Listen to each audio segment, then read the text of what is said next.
Mary Hassan. Today's episode is Gender Affirming Interventions, Healthcare, or Harm with certified plastic and reconstructive surgeon Deacon Patrick Lappert. After the program, we'll be back live with Father Wade Menezes taking your calls and emails. But first, the transgender movement, What Catholics Need to Know, starts now. I'm Mary Hassan, your guide to the series, The Transgender Movement, What Catholics Need to Know. I hope you'll join us for today's discussion with Deacon Patrick Lappert, a plastic surgeon, as we look at the question of gender-affirming care. Is it necessary healthcare or a harmful experiment? Stay tuned.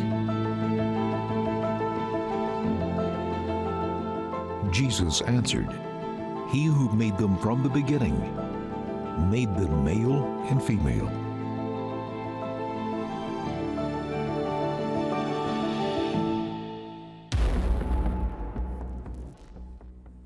Deacon Lappert, thank you so much for joining us for this discussion. It's a pleasure being here. So I guess the place to begin is, what does it mean when someone says, I'm transgender? What are they talking about? Well, when they use words like that to varying degrees, what they're saying is that, what they're revealing to you is that there's something that has disturbed them psychologically that causes them to feel somehow separate or alienated from their own bodies, and in particular, the characteristics of their body that speak to their sexed self. So, and they'll oftentimes use words like, I was born in the wrong body. And you'll be talking to a young man who's speaking as though with great certainty that they really should have been born in a woman's body somehow, if that were even possible. Is that true? Can someone be born in the wrong body? No, it's absolutely not possible. Our nature is a singular nature of spirit and flesh, and your body is as much you as your soul is. So yeah, and you can't change any of the cells in your body. You can't, no. So in the past, how was this dealt with? You mentioned people looked at this as a psychological disorder. There was a very small number of people, as I understand it, who experienced this. How was it dealt with? Well, so historically, it was a real small population of people. 2 in 10,000 children would manifest these symptoms of cross-sex self-identification. And of those, virtually all were boys. Over 80% of them were boys, and virtually all of them would get over it in adolescence. Really at the first signs of changing of their body, they would recognize that they really were boys. And by the time you got into young adulthood, you're over 92% of them would just get over the idea that they're the other sex. And that was achieved not by just sort of waiting around for something good to happen, but sometimes therapeutic interventions, mostly family therapy, because most commonly there was something that the child was misinterpreting about family life, or perhaps even an actual trauma in family life that they might have misinterpreted, or some genuine event that... Can you give an example of that? Like what might send a child into this confused self-understanding? Well, say for example, a boy's firstborn child, and then a couple, 3 years later, another child is born, maybe a daughter who has a birth defect, like a cleft palate or something, that demands a lot of attention from the parents. Well, the boy might misinterpret the amount of time the parents are spending with the child as being because it's a girl, and that if he was more like his sister, that his parents would love him like they used to, when in fact, they're just directing their attention of love because the child needs a lot of attention. So again, that's an example of a misinterpretation of a family dynamic that would cause the child to imagine that if he was a girl, he would be happier, safer, more loved, something like that. But that's just an example. Yeah. So what's changed now? What's different both about the population of people who are experiencing this or being diagnosed, and what's different about how medicine is treating this? Well, whereas before it was 80+% boys, now the majority of children presenting with these ideas are adolescent girls, adolescent and into young adulthood. And in fact, that segment has increased about 5,000% in the last 5 to 7 years. So the kind of involvement has radically changed. What used to be pre-pubertal young children, 4 or 5 years old, is now young girls, 12, 13, 14 years old, and their numbers have exploded. And whereas before, resolution of the cross-sex self-identification was the goal, now the goal is affirmation. Now the goal is to make the child comfortable with this distorted idea of themselves as being in the wrong body or the wrong sex, or seeking safety in presenting as the other sex. That's another part of the dynamic, is that girls are living growing up in a world that causes them to feel unsafe about where they're headed. Exposure to pornography, exposure to sort of sexual things in school because they're starting to change physically, causes them perhaps to feel unsafe walking around looking like growing girls. Yeah. And so they run from that. And for females, generally, puberty is a difficult time, just in general. Yes, and so it seems like that's being magnified by these other factors that you've mentioned, whether it's pornography or the social messages, the sexualization. Sexualization, that's right. Yeah. And that's a very, very difficult thing for a young girl to have to live in. Yeah. So the American Psychological Association, as you alluded to, says it's perfectly healthy to identify as transgender. In other words, have your self-perception be at odds with the reality of your sexed body, and that's different from what we Catholics understand, but there are ramifications to that premise, to accepting the premise that some people really are, quote, transgender and really should be and will be most happy if they embrace this alternative identity. And that goes by the name of gender-affirming care. Can you unpack that? What is gender-affirming care? So gender-affirming care begins with the premise that the child has made the correct diagnosis, which is a very problematic thing to begin with, especially if you're talking about an anxious, say, 12, 13-year-old young girl. So it begins with the premise that the child has made the correct identification of what's wrong in their life. And then what the goal that the American Psychological Association sets out is that we need to make that a reality. So whereas before it was understood that the cross-sex self-identification was based on a delusional idea, that it's held fixedly and firmly, you can't talk them out of it, but it's incorrect. Right. It's incorrect that an anorexic girl is obese. It's incorrect that a child with a Y chromosome in every cell of their body is in fact a girl. So those things are impossible. So that's what defines it as a delusional thought. Well, now the APA and other professional organizations are perfectly happy affirming a delusional idea and making that delusional idea work. How do they propose to make it work? Well, it begins with social transitioning. Actually help the child to rehearse their story, help the child to develop a new identity, a new name, new clothing, new hair, new mannerisms. Essentially, and this can happen at any age. At any age. It might be a prepubertal child, it might be a girl in middle school, it might be a young woman in her freshman year of college. But it begins with social transitioning, and it begins with a lot of rehearsed storytelling, rehearsed language, to try to make them comfortable by repetition. Right. And then that will lead to medical transitioning, where efforts are made by the endocrinologist or other members of their team to force the body to look more like what the person believes themselves to be. So if you have a 9-year-old boy, they'll start giving them, perhaps puberty blockers to arrest their development, and then cross-sex hormones to force their boy body to look like a girl body. So why are puberty blockers themselves controversial? In other words, I've heard people who are defending the idea of giving children puberty blockers say these medicines have been around for a long time, and they're simply pressing a pause button, and then you can stop the medication, and if the child changes their mind, they can go on as usual. Well, so the medications are these puberty blocking drugs have been around for a while, and their safety is well understood, but only in the setting of managing a pathological condition. So puberty blockers historically have been used for the management of children with precocious puberty. A child with precocious puberty has an objective problem with their body because at perhaps 5 years old, they're producing adult levels of sex hormones. So you'll have a 5-6-year-old girl who begins developing breasts or perhaps even menstruating. That has profound effects on their future because it's having effects on the way they're growing, on the way their mind is developing in a way that's not consonant with their age. Right. So it is the goal in that situation to bring their hormone levels to normal. So you're restoring health. Correct, exactly right. What you're doing is you've identified a pathological condition and you're restoring that child to health by bringing their hormone levels to what you would expect in a 7-year-old girl. That's where the safety is understood. So what's different when a child identifies as transgender and they want to put them on puberty blockers? What's different there? Well, first of all, the difference is that the child has made the diagnosis. It's not an endocrinologist that made the diagnosis. The child made the diagnosis subjectively. And what you're doing is you're applying these very powerful medications to a normal, healthy child.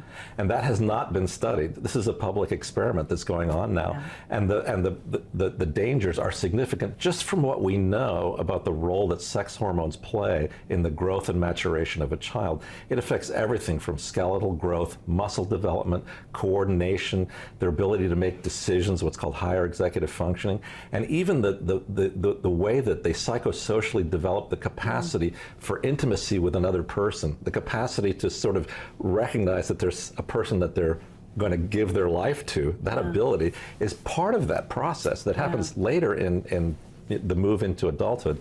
But when you block that, this is an experiment, the results of which no idea. And we're starting to see now the kind of complications that are coming. Just a month ago, the FDA added a warning to these puberty blockers that it puts children at risk of a condition called pseudotumor cerebri, where the pressure in the brain grows to very pathological levels. It can even cause blindness. It's perhaps temporary, but perhaps permanent.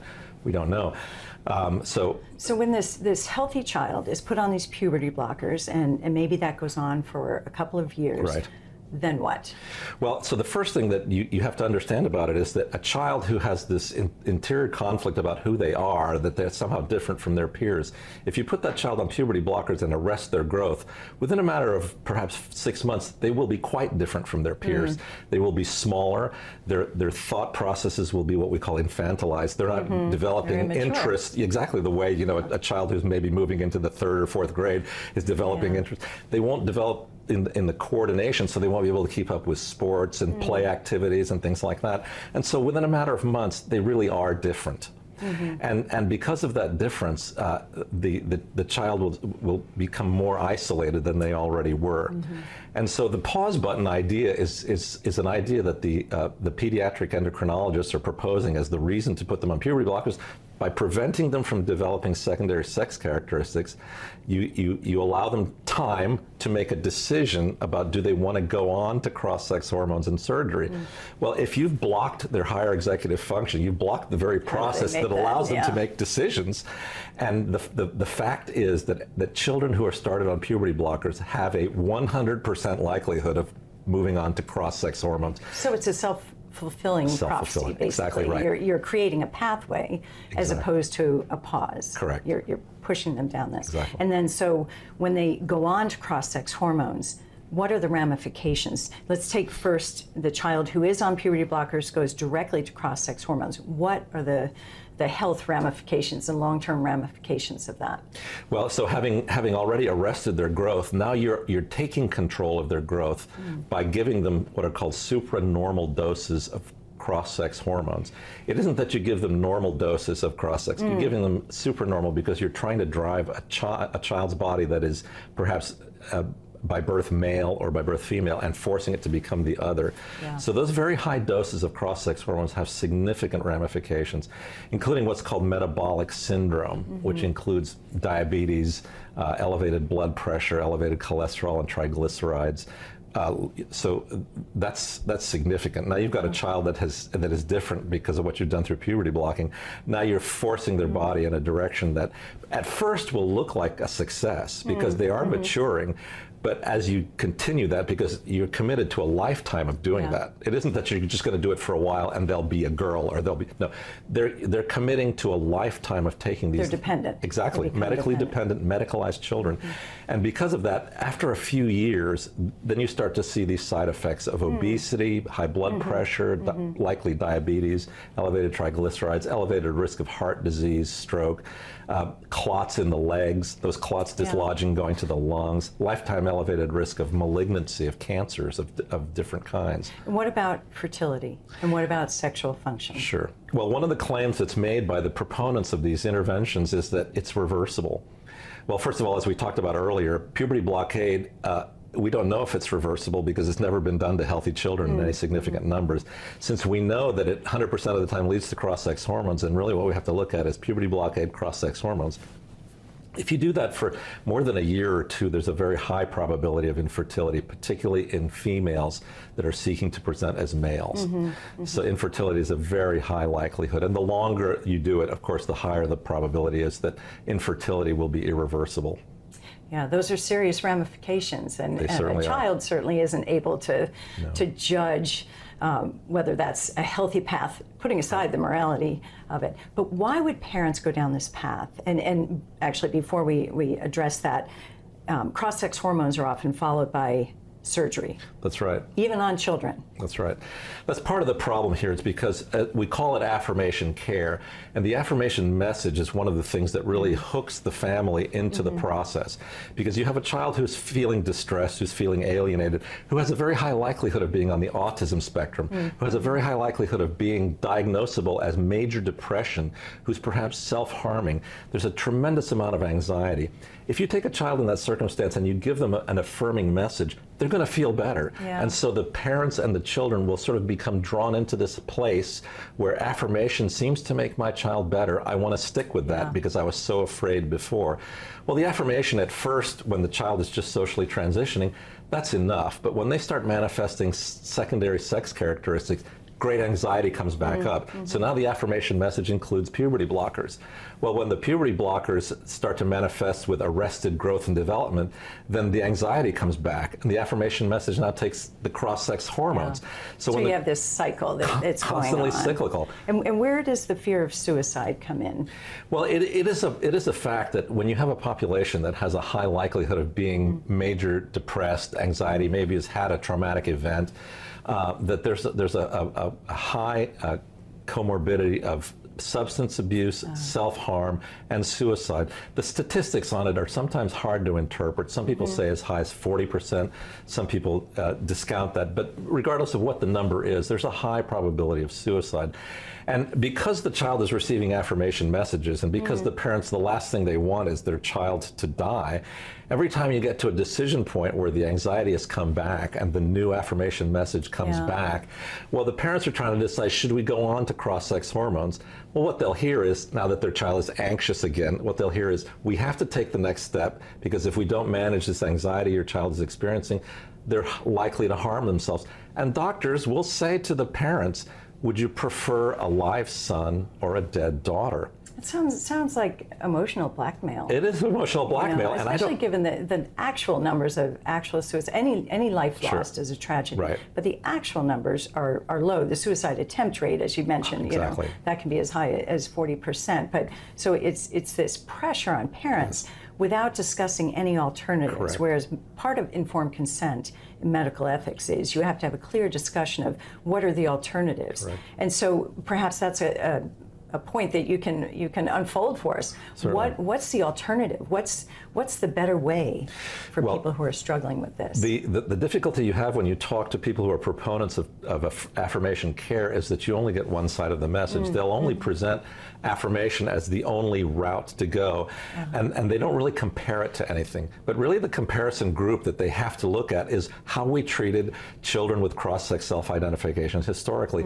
The reason we had 80% of boys getting over it in puberty and 92% over in young adulthood is because we had what's called watchful waiting, which is not sitting on your hands and hoping for something good to happen. It's family therapy. It's individual therapy with the child that is cognitive, meaning keep them in contact with the truth of who they are, and then behavioral therapy that helps them to manage the thing going on in their life so that they can anticipate that thought that keeps coming back, that makes them think these thoughts, and they can get to the root of whatever is. And they learn how to head it off. They learn how to head off that obsessive thought that's causing them to live in sorrow and anxiety. So what would be your message here to families and to individuals who might be struggling, but also to families? What do you want them to know about gender-affirming care? Well, about gender-affirming care, I would say that there's a lot of erroneous information that's being spread under the guise of scientific accuracy. The scientific literature that supports affirmation care is of the lowest quality evidence. I have to give testimony and expert opinion on these matters in court cases, and I'm obliged to examine the scientific evidence. And the scientific evidence that's used by people who support affirmation care is of the lowest quality. And in fact, what the world literature shows us is that affirmation care is being abandoned by most other countries. But not in the U.S. Not in the U.S., exactly. So what are we seeing in Europe compared to in the U.S.? What's happening there? In Europe, first of all, they have the advantage of a better database, and they follow their patients lifelong, whereas providers, physicians in this country will follow a patient who they've transitioned maybe for 2 or 3 years, which is insufficient time. Right. But in the countries where the database allows them and they can see the long-term effects of what they're doing, nations like Sweden, the Karolinska Institute, which was one of the sole providers for transition services to children, they've abandoned offering these services. The same thing has happened in Great Britain. The same thing has happened in Finland and France now. So what's happening is that the long-term effects of affirmation care are coming home to roost. You cannot practice bad medicine for very long before the bad results become visible to a lot of people. And when that happens, governments will step in, larger institutions will step in. In America, that's going to happen. It just hasn't happened yet. Yeah. But it may take lawsuits. As a lawyer, it may take lawsuits, but I suspect it will. Yeah. I suspect it will. Deacon Lappert, I wanted to ask you about detransitioners. There have been an increasing number of young people who have gone through this transition process, some of them having surgery, double mastectomies, many of them on hormones, who come to a point where they say, this isn't working, I'm still unhappy, and they detransition. What exactly does that mean? And what does that tell us about gender-affirming care? Well, you're right. There's a growing population of people who regret the decision to transition. And we're reaching a point now in terms of how long the American medical community has been doing these procedures where enough people have lived with it for long enough to realize that that doesn't work. They get to a point where they're not hearing affirmation messages any longer because no one has anything more to offer them. Or perhaps they've heard enough of it and they realize that something has gone wrong here. And the tragic examples are ever growing. In particular, the population of people that are suffering most now are young women who went through a transition process and perhaps had mastectomy and had cross-sex hormones, and they have the deepened voice and the facial hair. An example of that is the young woman in England who went through all this and realized in young adulthood that she'd made a terrible mistake. She's actually the reason why the Tavistock Portman Institute was closed, because it drew attention to what was going on there, the fact that it wasn't good medicine, and that institute was actually declared unsafe for children. It's happened in Europe and in Scandinavian countries in addition to England, because the population of regretters has grown so much that the governments began to examine it. And so Sweden, Finland, and England have all stopped doing these things to children. But it's unfortunate, part of it is that there's some of it you can reverse.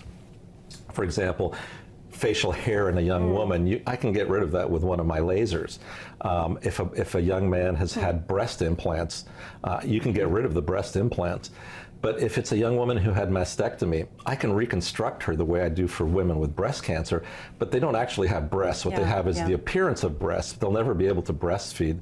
They'll never have the sensory effects of the native structures there. You can't give that back. And if you've had a hysterectomy or had your ovaries removed, you're genital infertile. surgery. The same thing for young men. Exactly so that's the cause of the regret here, is they get to a point where this isn't working, and yet their formerly healthy bodies have now become bodies that have been harmed. Exactly, and they're permanently dependent on the medical system at this point for hormonal support and surgical support for all of the common complications of these surgeries that they've had. Yeah, their voice is a powerful voice, though, and it's tremendous. We're grateful for it. Yeah, very grateful. So, thank you very much. It's a pleasure. It's a pleasure. Yeah. Gender ideology is a set of false ideas about the human person, a claim that each person chooses or self-defines an identity based solely on feelings, regardless of the body. According to gender ideology, if the person's body and feelings don't match, then it's the body that must change. But ideas have consequences, and false ideas have dangerous consequences.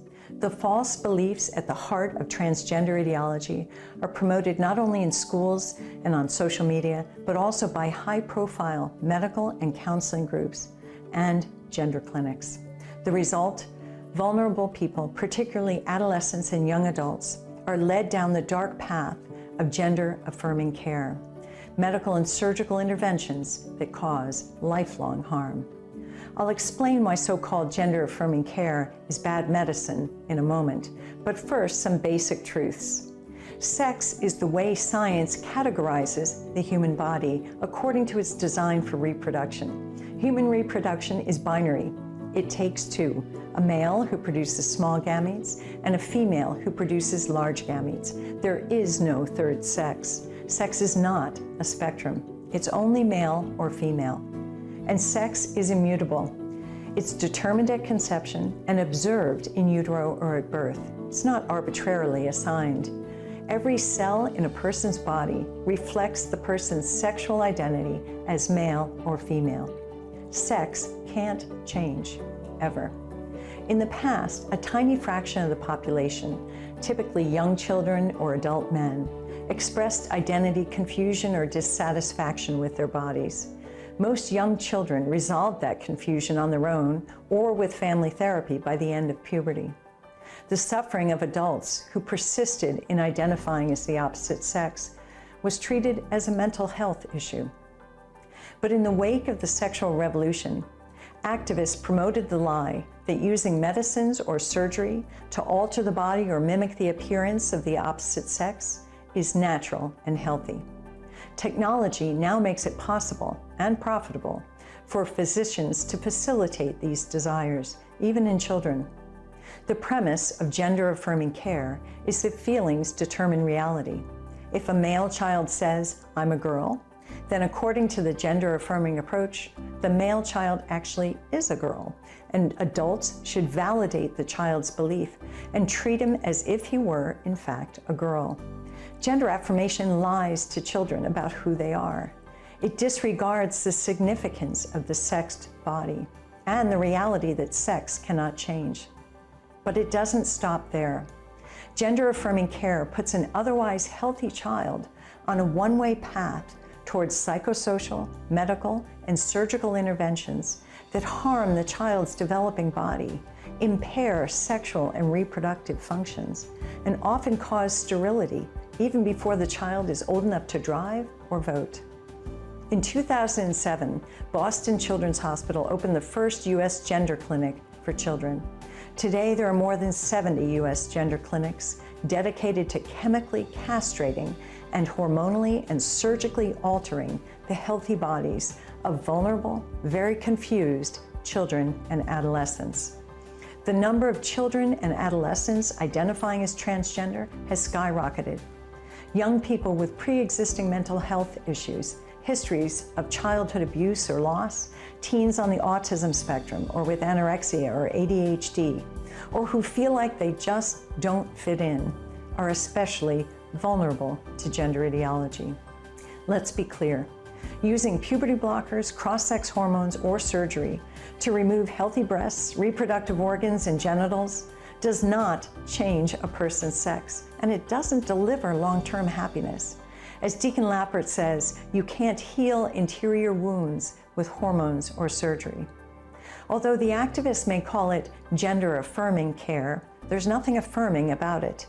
Gender-affirming care is actually sex-denying, fertility-destroying, and body-harming experimentation on vulnerable young people.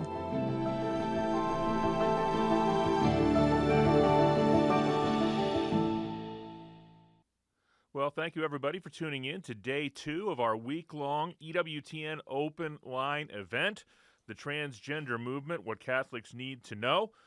Very insightful conversation today between Mary Hassan and Deacon Pat Lappert, and we'd like to hear what you have to say about the matter. Father Wade Menezes is in the house, ready to take your questions and comments today. Just give us a call at 833-288-EWTN.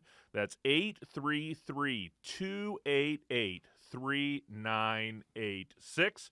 If you're outside the United States and Canada, we'd still love to hear from you. That number is 1-205-271-2985. And we'll even put you straight to the front of the line at 1-205-271-2985. You can always send us an email, openline@EWTN.com. If you are watching us on YouTube or Facebook Live, you can type a question into the chat window, and you can interact with Father Wade in that fashion for our discussion here on the second installment of our series, The Transgender Movement, What Catholics Need to Know. And Father Wade, right out of the gate, Deacon Pat, put to bed kind of the bedrock assumption that this whole movement is based on by pointing out that it is not possible to be born in the wrong body. Yeah, that's right. This second episode of the Five Jack focuses just on that, the body, and the doctor is professionally a plastic surgeon for those who authentically need it for whatever reason. He talked about the reconstruction of breasts following a mastectomy, for example, and as one of his examples within the half-hour discussion there. I just came across two great quotes from Pope St. Leo the Great, whose feast day we celebrate November 10th here this week in just a couple days, for a talk that I'm preparing for a group I'll be speaking to in a suburb of Chicago this coming week, and later on this week. And they're both great quotes because they deal precisely with the innate dignity, not only of the human person, but of the human body. Listen to this, Pope St. Leo the Great, in Sermon 9, and he left us 97 extant sermons of his. He's the first pope that we have on record of his written works. He says in Sermon 9, he says, quote, "Let no human being be thought worthless by another human being, nor should that human nature, which the creator of all things made his own and assumed himself, ever be despised by anyone." Talking about the reality of human nature there and its dignity. He goes on and he says, "If we human persons are indeed the temple of God, and if the Spirit of God lives in us, then what every believer has within himself is greater than even that what he admires in the skies day or night." And I've seen some awesome daytime skies, cloudscapes, for example, some great nighttime skies with the cosmos and the stars and their brilliance, their brilliant array. Just think about that, the dignity of the innate reality of the human person made in the image and likeness of God. And the body is part of that, huh, Jack? We believe that the human person created in the image and likeness of God, Genesis 1, is a being at once both corporeal, bodily, and spiritual. And I love this second episode because it deals with the reality of the corporeal dignity. The Catechism of the Catholic Church has two great sections on this, and I want my listeners today to please take note of these two sections in the Catechism. It's only a total of 13 paragraphs. The first section is 7 numbered paragraphs. It's number 362 through 368. Of the Universal Catechism of the Catholic Church at its beginning, number 362 through 368. And the second section is sections 2331 through 2336, and that's only 6 numbered paragraphs. So again, a total of 13. The second section, again, is number 2331 through 2336. But we read in 364, the human body shares in the dignity of the image of God. It is a human body precisely because it is animated by a spiritual soul. And it is the whole human person that is intended to become, in the body of Christ, a temple of the Spirit.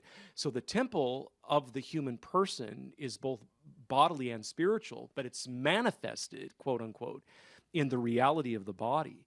It goes on, it says in number 364 of the Catechism, the human person, though made of body and spirit, is a unity of both. Through his very bodily condition, he sums up in himself the elements of the material world. Through him, they are thus brought to their highest perfection and can raise their voice in praise freely given to the Creator.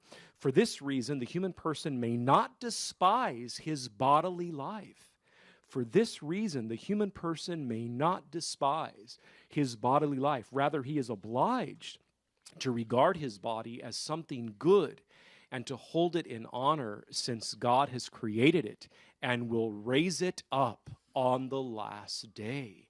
How beautiful is that? It's in our bodies that we will be raised up on the last day. So yeah, to sum up, Jack, from this episode especially, everyone should acknowledge and accept his or her sexual identity precisely as biologically sexed. The human person created in the image of God is a being at once both corporeal and spiritual. In fact, the church teaches the bodily and the spiritual, the body and soul, are not to be seen as two separate realities united. No, their unity forms one composite nature, and this nature we call human nature.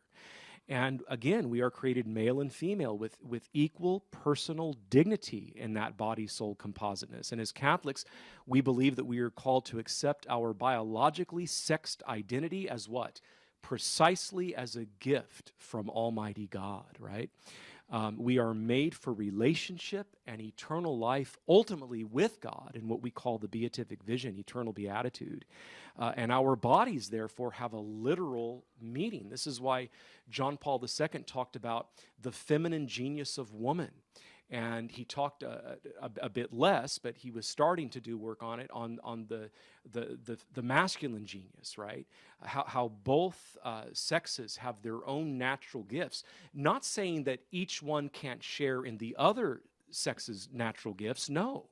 For example, he would say that the female is naturally, in her gifts, the feminine genius is especially equipped for nurturing, comforting, nesting, right?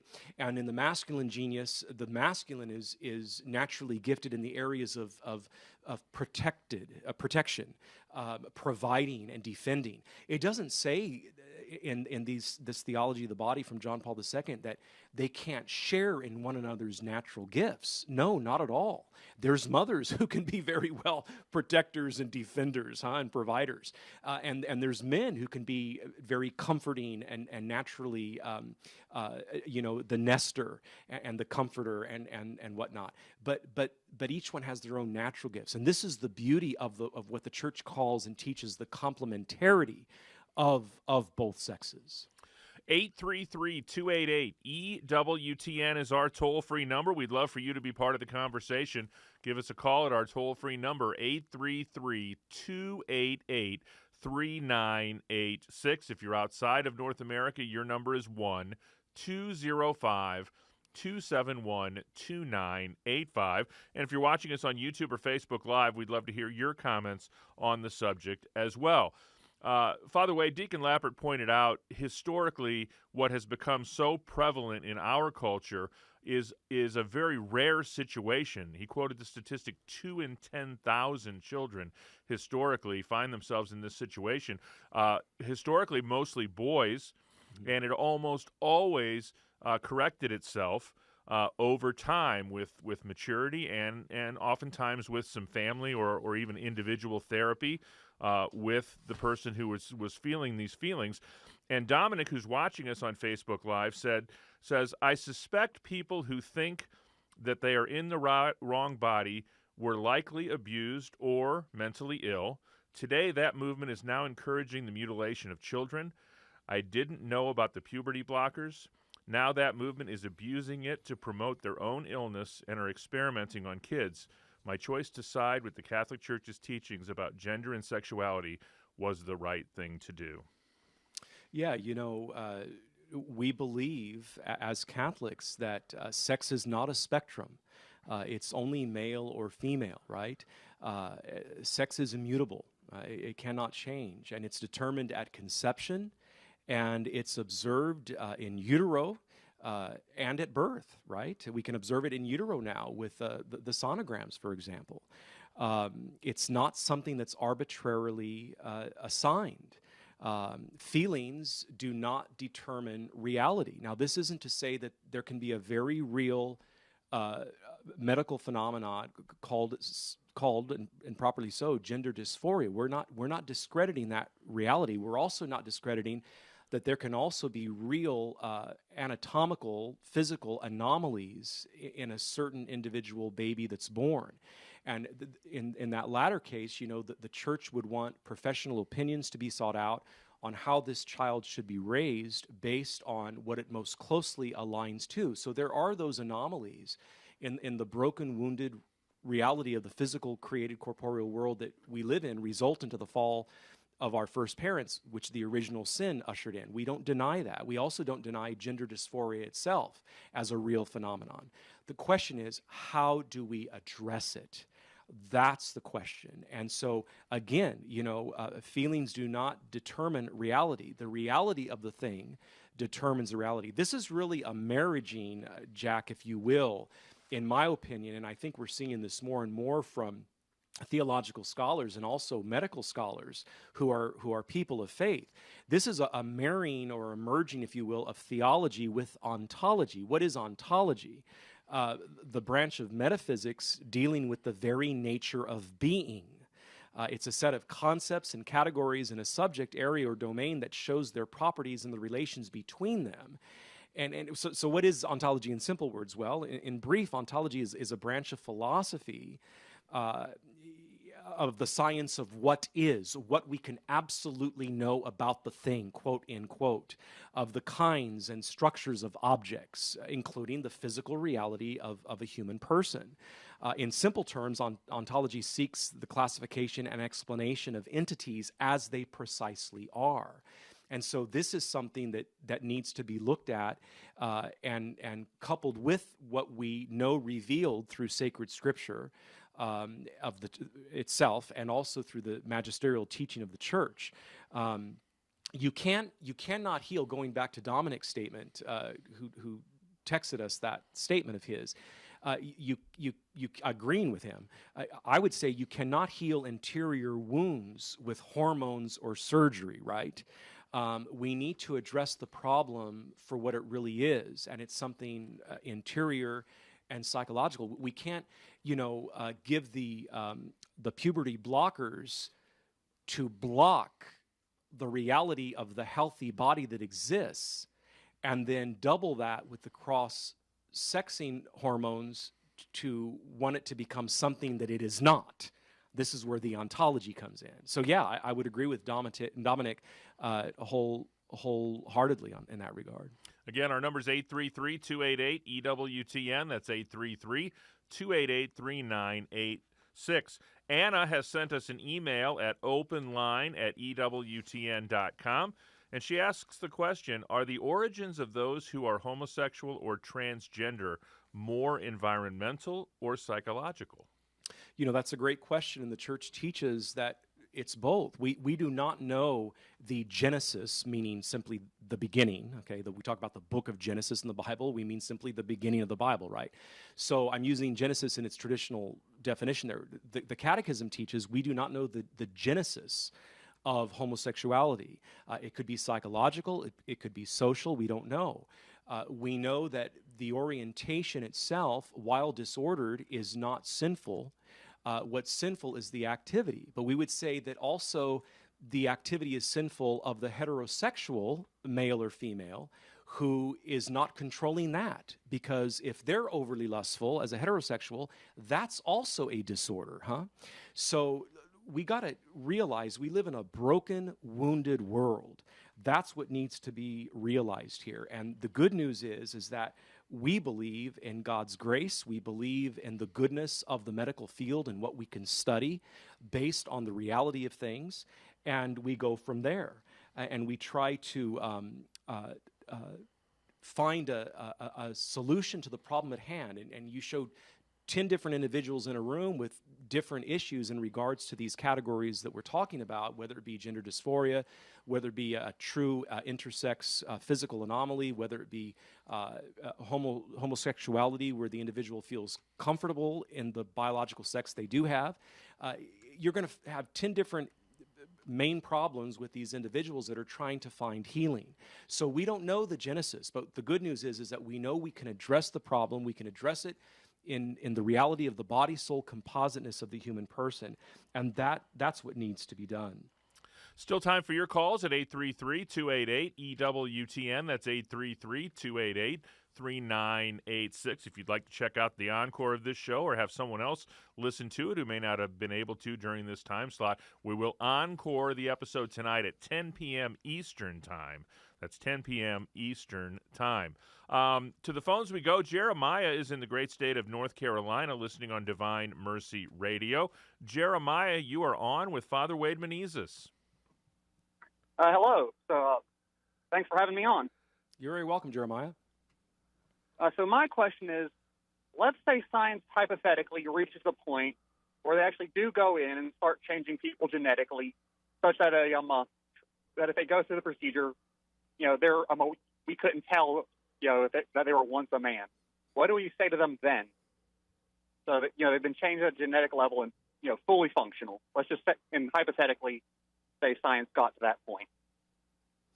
Yeah, well, that's a question non because of the chromosomes. I mean, it would be impossible, as we just heard in this past episode number 2. You can do everything you want to do, but it's not going to change the reality of the thing. And this is from a plastic surgeon, a professional plastic surgeon. And so I would say that's a question non, Latin for it's simply a non-question. And that's where we begin to get off kilter from the study of the ontology married as Christians with the theology and studying this in its full spectrum, if I could use that word, in its full spectrum, and looking at it for what it is, and then trying to right the wrongs from that point forward. The wrongs being that, hey, there might be true, sincere gender dysphoria here, and what can we do to remedy that situation? And so that's the angle we want to take it on from the very, very beginning of looking at it. But great question. Thank you so much. Thanks, Jeremiah. Regina is up next. She is in the Republic of Texas, listening on Sirius XM Channel 130. Regina, you're on with Father Wade. Hello, how are you? Great, Regina. Thank you so much for your call. Well, I'm a first-time caller, but I'm just listening to all of this. It's very disturbing. And I was, mentioning to the person who answers the phone that as scary as it is, and it's disturbing that so many children suddenly have decided that they're something other than they are. To me, the real issue is I do understand on some level, because clearly they're not seeking God and taking their parental jobs seriously. But I don't understand how parents can just suddenly agree with this and not parent anymore. They're clearly not parenting. Well, what do you say about? Like I said to the guy answering the phone. If your child was fixated on the fact that they're a bird and they want to fly, you're never going to be a bird. It's right. Silly. Right. You may not believe in gravity. You may not believe it's present, but you're still the chief beneficiary of its goodness, right? And we have to look at our bodies, the reality of our bodies, for what they are. You may not believe that what you are biologically sexed is what you indeed are through feelings or interior feelings, but the reality is there. You are biologically sexed as either male or female.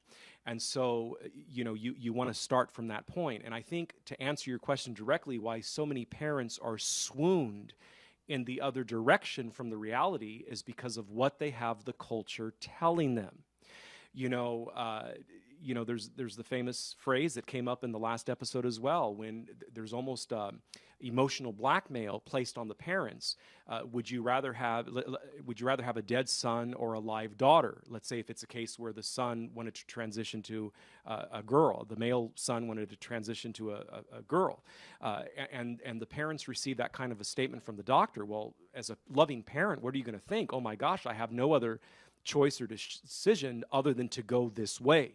And that's very, very disheartening for the parent, but they have nowhere else to go. And this leads me to another area that I want to talk about here briefly. There are areas you can go from a Christian anthropology. Anthropology is the study of the human person, the study of how we are, and these are recent documents that address this very issue of gender ideology, okay? And they're both fairly new documents. The first one is from the Congregation for Catholic Education. It's titled Male and Female, He Created Them.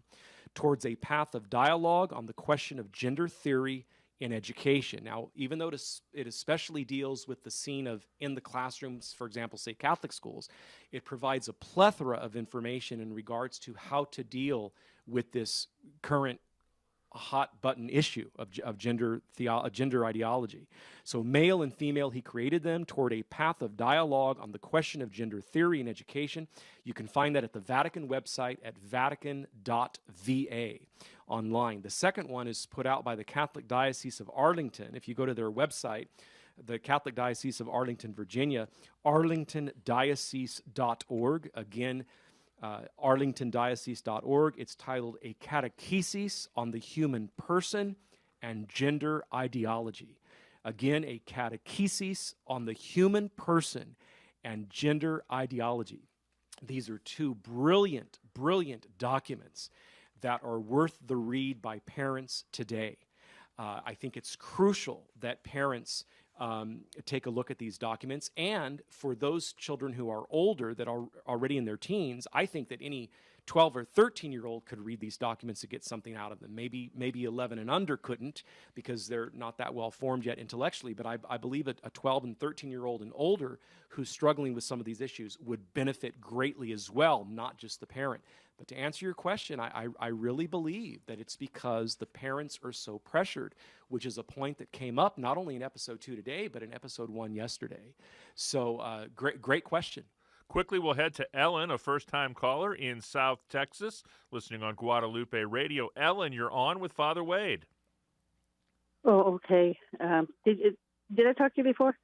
Father, I was thinking that it might be good for for the ones that are older, that are transitioning, that have been in dysfunctional families. Mm-hmm. I was thinking that parishes might need to get Catholics in Recovery, some group like that at an earlier stage, because the parents are very angry and they're very unsettled individuals with severe problems, but they have a lot of powerful people behind them lots of times too. Right, great idea. I think there needs to be support groups for those who are detransitioning back, for those who haven't started yet to transition, and for those who are anywhere in between that reality, and to be present for them. If you can, get the family involved. You know, if there are parental wounds, for example, and the parents are still living, it's a whole picture of getting healed. It's not just this one or that one. There can be some very real deep-seated wounds there. I think, what are the words that we hear after the Our Father is prayed in every single Mass? We hear these words, Lord Jesus Christ, who said to your apostles, I leave you peace, my peace I give you. He wants to give us his peace, huh?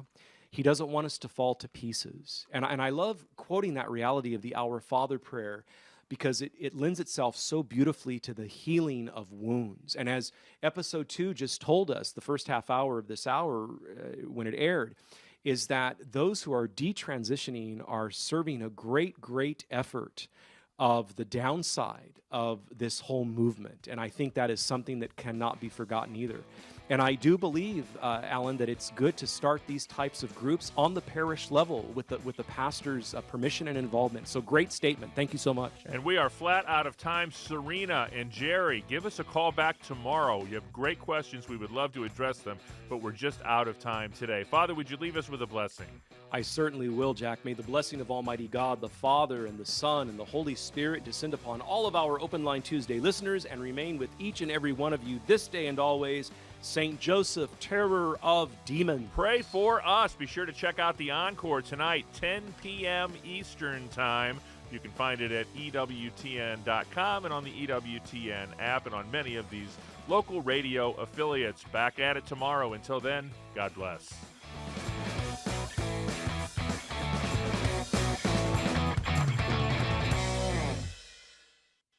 The Catholic University of America welcomes its new president, Dr. Peter K. Kilpatrick. EWTN takes you to the Basilica of the National